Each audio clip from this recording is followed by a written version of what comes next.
इस पाठ के रचयिता श्री रविन्द्रनाथ टैगोर जी हैं। आप सभी इनसे जरूर परिचित होंगे।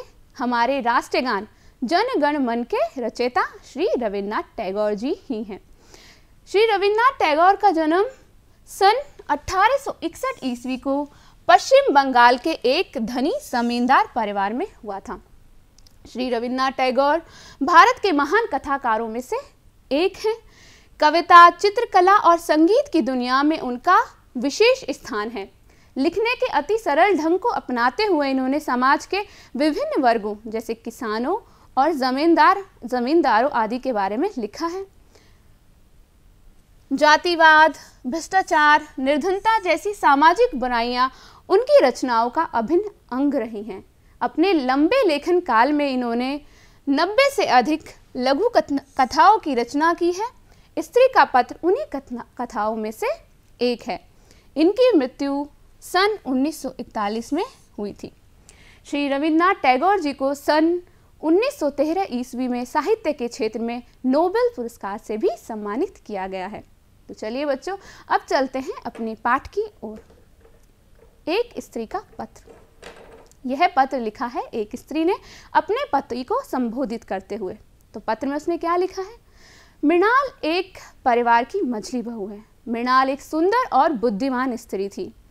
मृणाल जब केवल 12 बरस की थी तब उसका विवाह कर दिया गया, और जब वह यह पत्र लिख रही थी तब उसके विवाह को 15 बरस हो चुके थे। मृणाल को कविताएं लिखने का बहुत शौक था। वह छुप छुप कर कविताएं लिखती थी। उसकी कविताओं की खास बात यह थी कि उसकी कविताएं सभी सामाजिक बंधनों और रीति रिवाजों से मुक्त थी। उनमें उसकी खुद की आवाज़ थी। मृणाल अपनी नन्ही सी बेटी की मृत्यु के पश्चात बहुत दुखी हो गई थी, क्योंकि माँ बनने का दुख उसने सहा, लेकिन माँ कहलाने का सुख वह न पा सकी थी। इस दुख को भी उसने पार किया। मृणाल के ससुराल का माहौल जो था वो बहुत ही घुटन भरा और रूखा था। मृणाल अपने रोजमर्रा के कार्यों में ही व्यस्त रहती, जैसे गाय भैंसों की सानी पानी में। उसे गाय भैंस ही ज़्यादा अपने लगते। इसी तरह उसका जीवन व्यतीत हो रहा था। तभी मृणाल की जिंदगी में बिंदु आती है।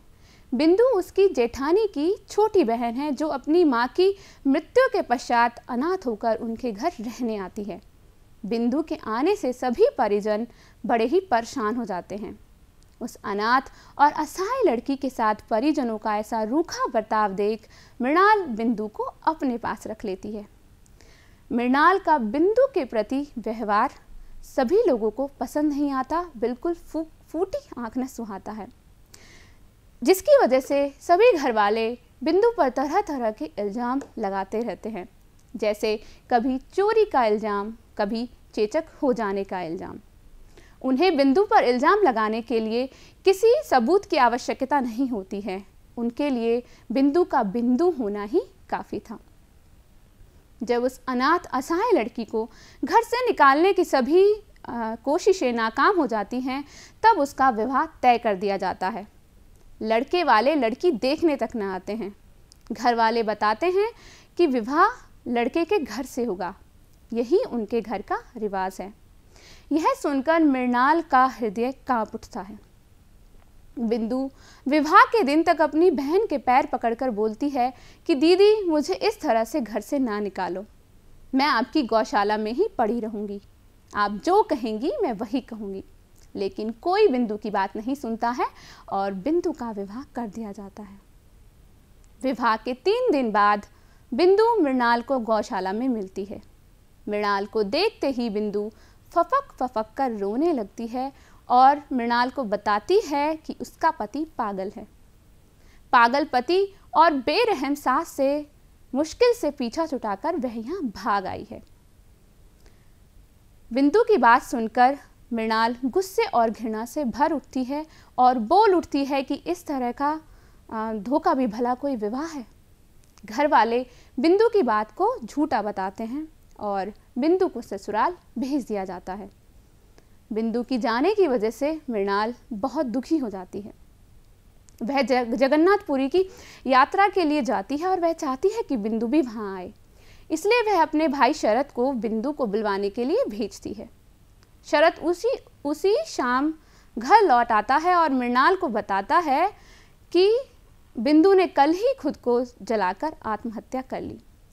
यह बात सुनकर मृणाल स्तब्ध रह जाती है और संसार के मोह माया से विरक्त हो जाती है।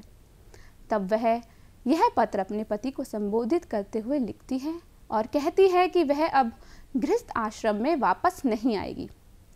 जिस तरह मीराबाई जी ने अपने बलबूते अपना जीवन व्यतीत किया, संसार के सभी मोह बंधनों को त्याग दिया, उसी प्रकार वह भी अपना जीवन अपने भरोसे व्यतीत करेगी। उसे खुद पर विश्वास है, वह आत्महत्या जैसा कदम नहीं उठाएगी।